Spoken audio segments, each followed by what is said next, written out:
What's going on, guys? This is Damien from The Lookout, and I am here with the first video from our revisited series. So what we're gonna do in this series is we're gonna go over older leaders and update them for BT21 meta. Not all of these are gonna be competitive, please keep this in mind. And today we are starting with BT15 Kale, with Blue Kale, because Blue Kale just got some cool pricing which you can win on regional events. Speaking of which, there is a European regional event this Sunday. I will link the registration in the description below. It's gonna be streamed. I'm going to be casting it. It's gonna be awesome. Peter Dance is gonna be competing to win the Invoker card. Anyway, guys, before we begin, huge shout out to our patrons, to the Coffee Club, which is now even bigger. This is so awesome. Miguel, Nave, Anthony, Ryan, Frank, Scotty, Jacob, Bixen, Bryce, Fernando, Derek, Adnan, Jakub, and Golden Feather Kiryu. Thank you guys so much for supporting us. These are our $2 and up patrons. They buy us coffee, they help us fund the new table, and they keep this machine going. So guys, thank you so much for supporting us this way. If you want to become a member of the Coffee Club, you can do so by checking out our Patreon in the description below.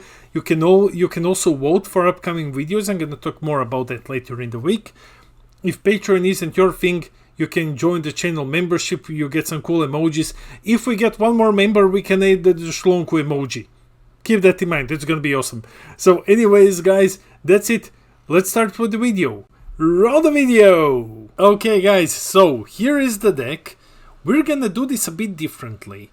We're gonna have Deck Planet, creator view deck reveal, but we will also have slides in the middle of it, where I will explain some mechanics and some plays in more details. This is something that we haven't done before, and I would very much appreciate your feedback on this, because although I love Deck Planet, and it's definitely the best website for deck profiles and deck building, I don't think that this is the best way, the most user-friendly way, for viewer-friendly way for me to explain some fundamentals of the deck. It would just be me rambling over a card for a long time, so we're gonna try with some slides as well. Let's start with our leader. So this is Kale from BT15. Arguably the worst set ever made. So like BT15 was horrible, and a lot of these leaders never really saw play, and that's why we're revisiting some of them. So Kale just got new support, and I think that this is a good time to talk about it, because you want to know what the deck does, the deck that got support, because maybe you will open it on your regionals. Anyway, so Kale, on the front side, when this card attacks, draw one. And then auto, it's a Blue Sand Leader Universe 6 by the way. At the end of your turn, you place one card from under your leader into your energy in rest mode. So this is a ramp deck. It has a bit of a weird ramp engine, but you'll see. You'll see how it actually works. And Awaken, when your life is at 4 or less, you may draw one, switch up to one of your energy to active mode, and then flip this card over. So she can only awaken on 4 or less. And when she awakens, we have Kale, Demon of Universe 6. So auto, when this card attacks, draw one. Auto, so the second auto, and I think this is where the first slide will be coming in. At the end of each player's turn, place up to one card under this card in your energy in rest mode. At the end of each player's turn, you do this. And it has activate battle once per turn. This card gets plus 5k for each for the battle for each card under this card. Now, even if it's at the end of each player's turn, you don't want to do this. Like, there's a way how to play this correctly, and there's more intrigue than like I'm just gonna go and ramp like crazy. Here is how it actually works. When it comes to our leader, we're doing two things now. So we'll be going over when do you ramp because you can ramp at the end of each player's turn, but that's not what you're looking to do. And then how to properly use your Activate Battle skill. When it comes to ramping, don't ramp too often just because you can. This is the biggest mistake that people make with this deck. Just because the leader says at the end of each turn you can ramp, it doesn't mean that you should be doing this. You don't need to ramp more than about 3 times, maybe 4, maybe. But even 3 might be a bit of a stretch. Once you hit the 7 energy mark, you can just normally charge your energy. You don't need to ramp. And even then, you need to charge like 1 to 2 energies max, and then just not charge anymore. Because like, what's the point when you have so much energy? Always, always, always ramp at the end of your opponent's turn. There's no value in doing it at the end of your turn, because if you do it at the end of your turn, you just got an energy in rest mode. Yeah, sure, you'll have 1 more at the start of your next turn, but what did you really do with that? You didn't do anything. What you did is that you lost 5k. When you do it at the end of your opponent's turn, it doesn't matter that it enters in rest mode. Turn passes, switches to active, and then you charge the next one normally. So this is how you ramp. When it comes to buffing, so this kind of goes hand in hand. When it comes to buffing, the Activate Battle skill is crazy strong. The Activate Battle skill is so stupid. It's so stupid. It's so severely overlooked. This is a huge power boost once per turn. Just think of this. You will be putting cards under your leader constantly. Every single card is plus 5k. If you have 2 under your leader, that's a free super combo. That's plus 10k for free. If you have 4, which you will most likely have, more likely than just having like 2. Yeah, I misspoke a bit, but more likely than just having 2 of them, that's plus 20. And then you just use the cards. Once you're done ramping, you just use whatever cards you get under your leader to buff it. Like this leader, you can easily go like 50k just through this alone before even comboing. Yeah, your opponent is not out comboing when you become like 45, 50k. He's not going to start out comboing that. So yeah, Activate Battle once per turn, you become huge. Plus you can do this on your turn. You can do this when you're attacking. If your opponent doesn't negate, yeah, it's a single strike, but you can just say like, okay, Activate Battle, become 45k baseline. Here's an example of how this works. So it's your opponent's turn. Their turn starts, charges 1, and then attacks you with the boss monster. You say no counters, Activate Battle. Let's say you have, I don't know, let's say you have 4 under your leader. You just get plus 20k. So you're 35k baseline immediately. And now your opponent needs to start comboing. And they're always gonna be 10k behind you. So they're always effectively 1 super combo or 2 cards behind you when they're trying to beat you after you have used Activate Battle. You just become huge, their attack fails. And then at the end of their turn, you can ramp. You just ramp, lose that 1-5k, it doesn't matter, you got your energy, and then just play big things. Or you just don't ramp. If you're on like 8 energies, 9, there's no reason to ramp. So yeah, this is how you do it. Now that you know this, let's move on to the second part. Let's go deeper into the deck. First card in the deck, 4 copies of SS2 Caulifla, and we're also playing 4 copies of SS Caulifla Rapid Riposte. So these cards are pretty similar to each other. These are our ramp pieces. So let's look at the first one. It says, for 1 energy, when this card is played, draw 1. It is a 4k.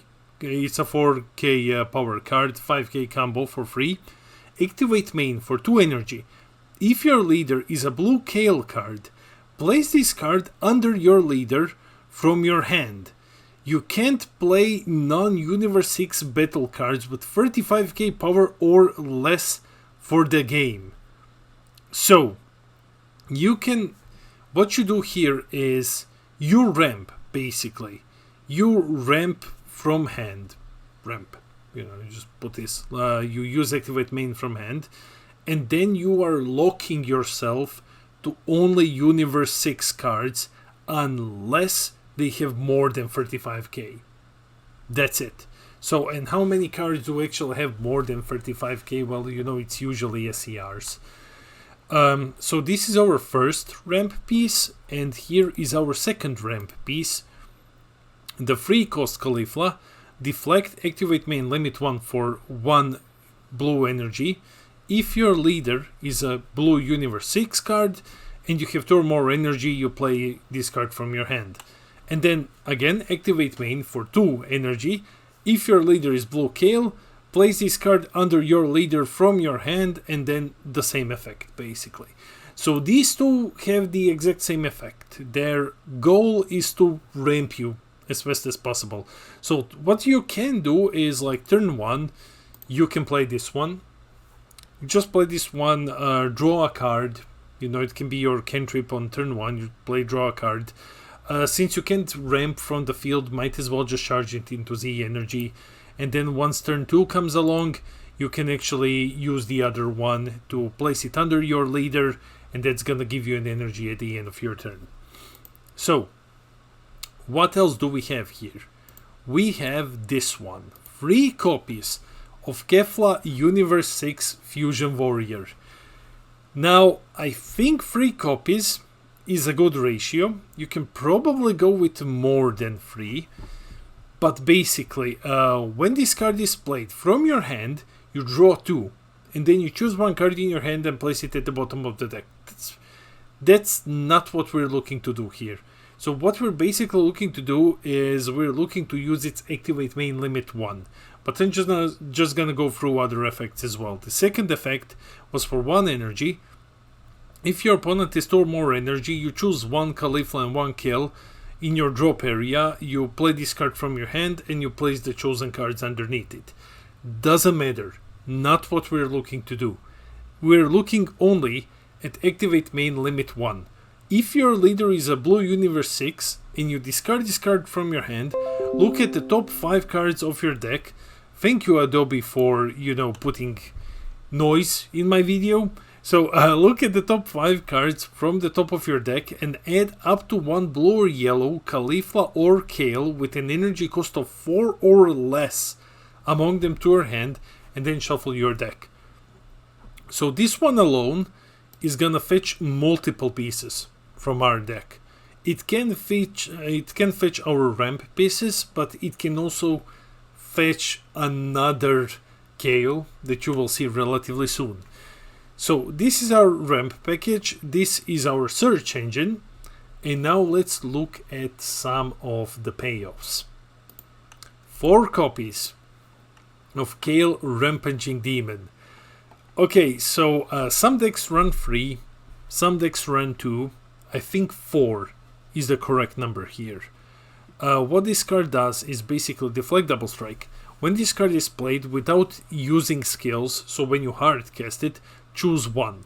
You either choose all of your opponent's battle cards with an energy cost of 3 or more, place them at the bottom of their owner's deck, and if this is your leader, you place 1 card from the top of your deck underneath it.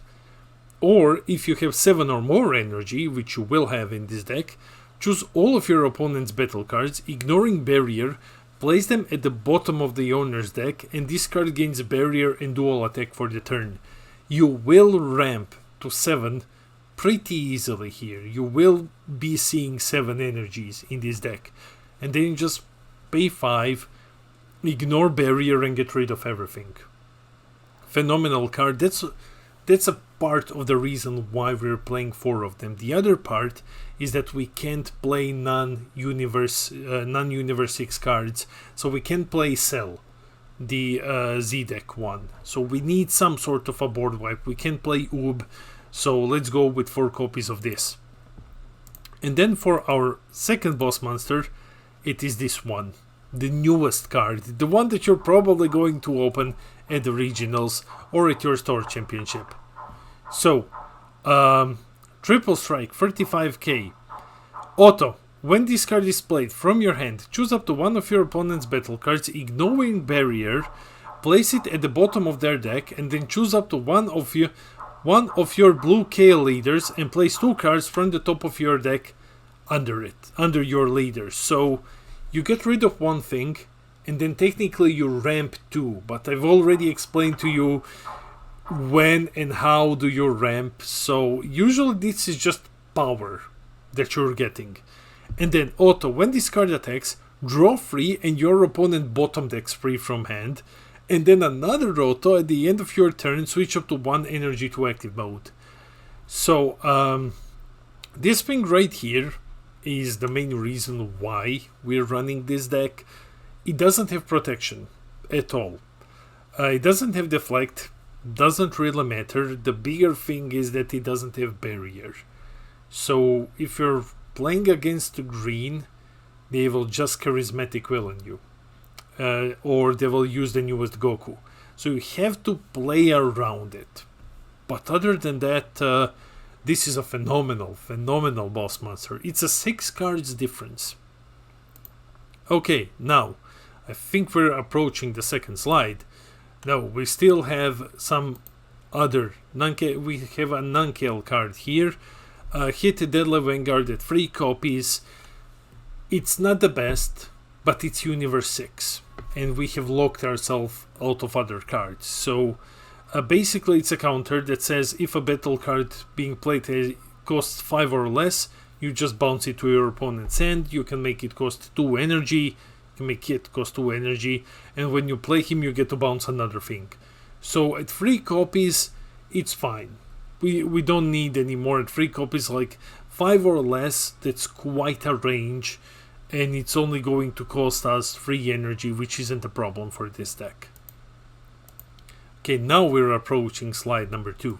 So first off, 4 copies of this monster. SS Kale, Universe 6 combination. This is our other counter.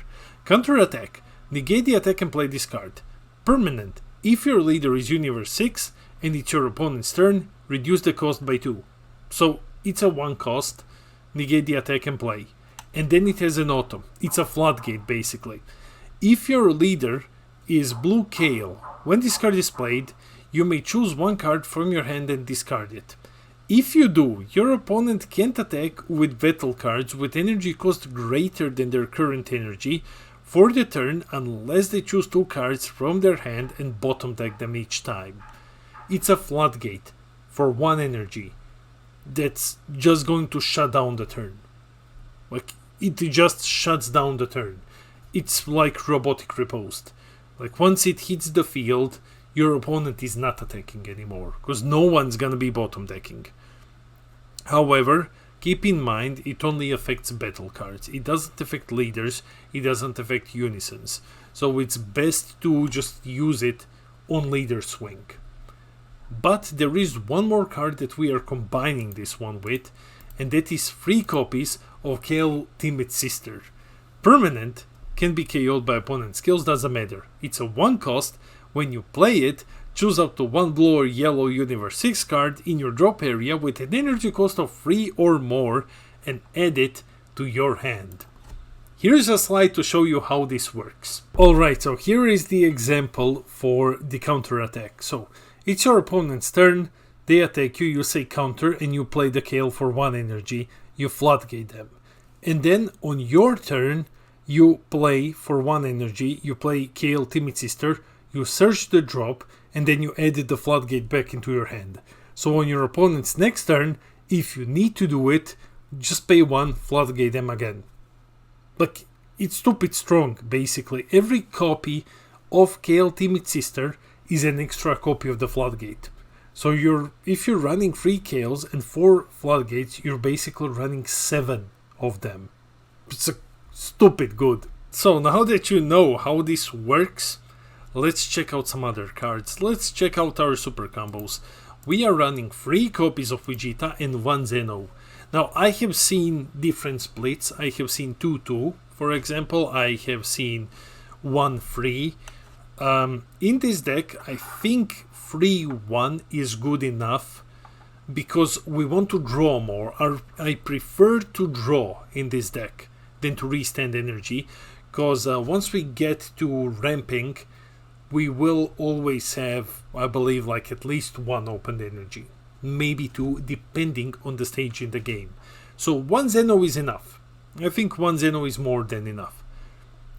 Now let's check out some other cards, and let's check out one of the best cards in the deck. One of the best cards in the deck, Sister's Determination. Okay, so this, ladies and gentlemen, if you think that Violent Rays is good, if you think that Violent Rays would be good now, here is Sister's Determination, the unerrated Violent Rays. Counter attack for 1 energy. If your leader is a Universe 6, negate the attack. You may choose to discard 1 blue card from your hand. If you do, your opponent can only attack 1 more time for the turn with a battle or unison card with 20k power or more. So it's not like Violent Rays in a way that like it automatically shuts everything down. Your opponent still gets 1 more swing. But I'm gonna show you a slide and explain how do you exactly do this. It also has an activate battle. If it's your opponent's turn, choose up to 1 of your cards and it gets plus 10k for the battle. Then choose up to 1 of your mono blue energy and switch it to active mode. So let's look at some slides and see how good this card actually is, and how exactly, and not how, but when exactly do we use its counter attack. Now for the floodgate, here's how it works. So your opponent attacks with the leader. Always use it on leader swings or unison swings if you can afford to do that, because the floodgate doesn't stop leaders or unisons from attacking. Then if you, for example, use it on a battle card and not a leader or unison, you give your opponent 2 attacks instead of just 1. So in this case, leader attacks, time to counter, you counter, the attack fails. Now your opponent can swing just once more with a battle card. And then he swings with the boss monster. You use activate battle, you pass it, you let it through, say no counters. He attacks, activate battle, gain like plus 30k. So, okay, now you're 45, for example. You become huge, the attack just fails. It just flops completely, because they're not going to try to out-combo you. Plus, they are the attacker. They're the first one who combos. So you know exactly how many cards you need to combo and then use activate battle to just be completely safe. So yeah, try to use it on a leader or unison swing if you can to get the most value out of this floodgate. Finally, for the main deck, let's move to our extra card package. So we have 4 copies of the Magic, because it's 4 copies of the Magic, of course. We're running 2 Chills Army reinforcements, so we have a decent number of negates in this deck. We are running 2 Realm of the Gods Beerus Destroys, because Realm of the Gods Beerus Destroys is phenomenal, especially in a deck which can have such a huge leader. But I have seen some builds running more of it, up to 4 of it.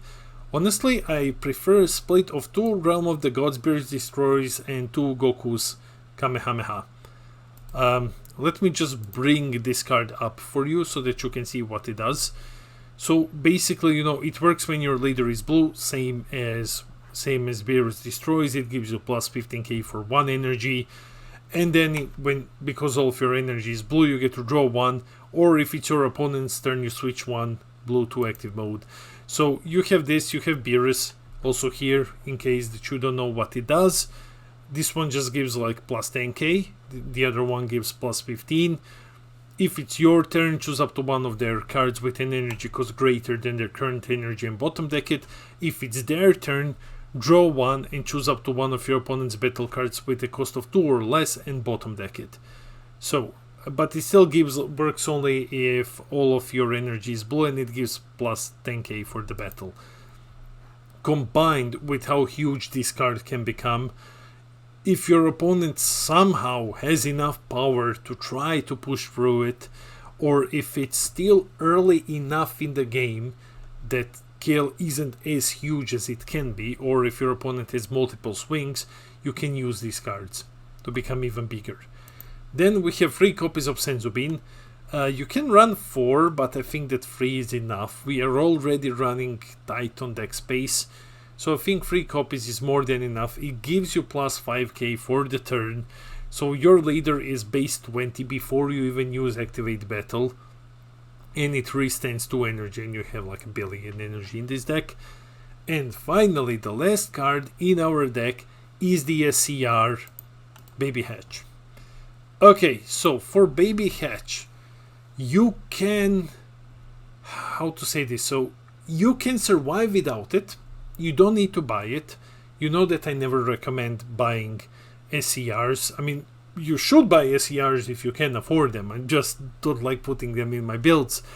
Anyway, Baby Hatch basically just buys you a turn. And because he's 40k, he's one of those cards that you can play. So go with Baby Hatch.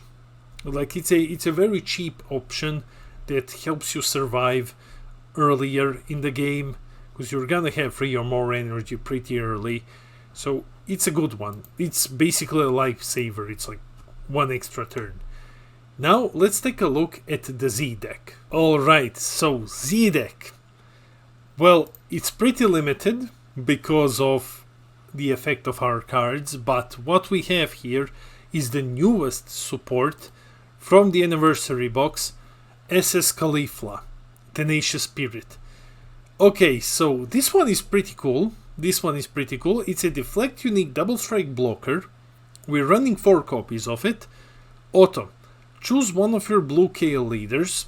When this card is played, place the top card of your deck under the chosen card. So it immediately ramps you. Then, Auto. If your leader is blue Kale, when this card attacks, use up to 1 blue card with 5k combo power from your drop in a combo with its skills negated for the turn. Then, choose up to 1 of your opponent's battle cards, ignoring barrier, and bottom deck it.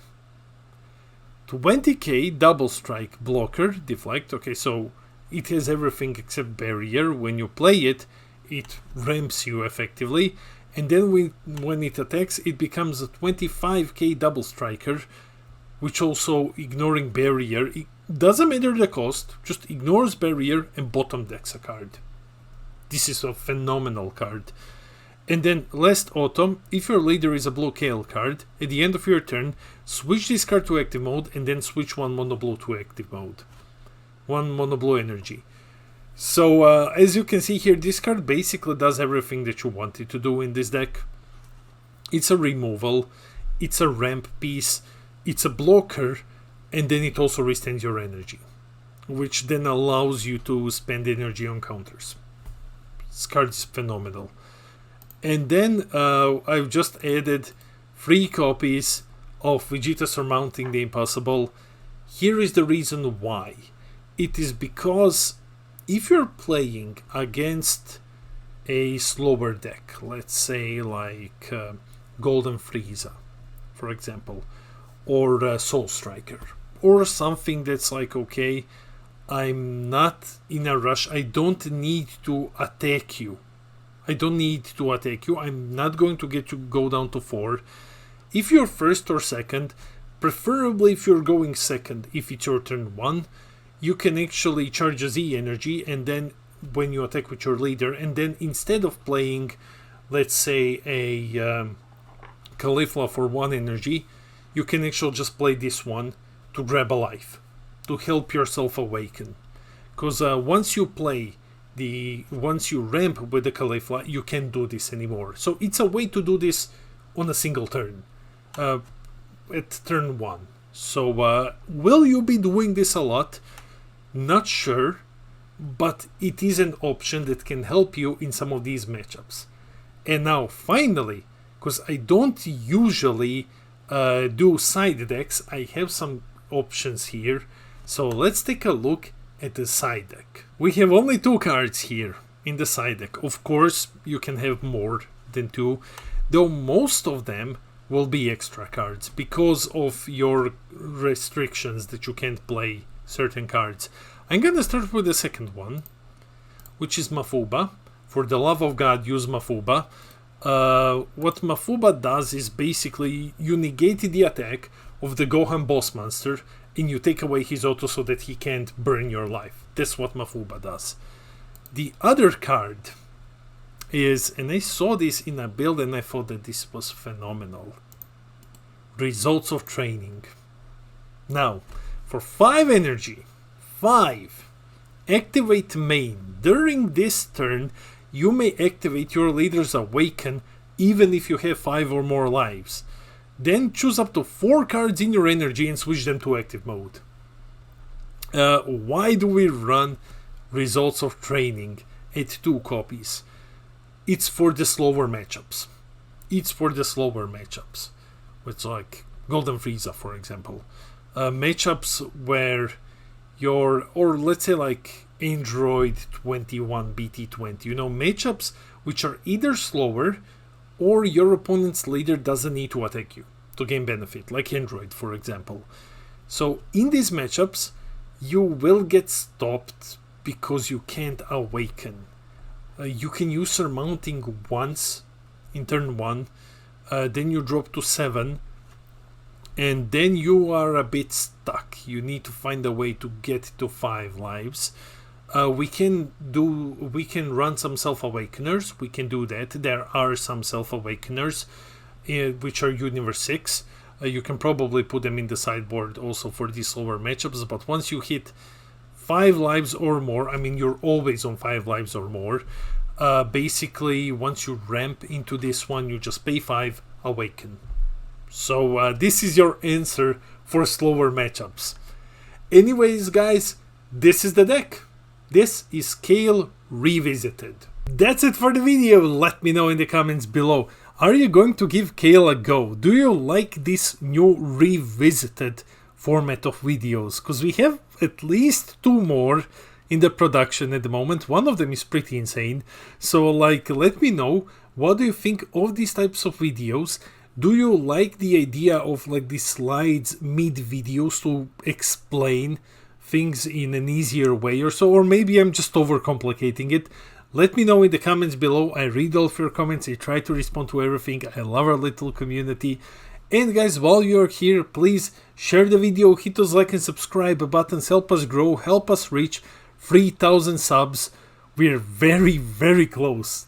And then that's gonna be awesome. We're gonna have an awesome giveaway. This has been Damien from The Lookout, and I'll see all of you in the next video.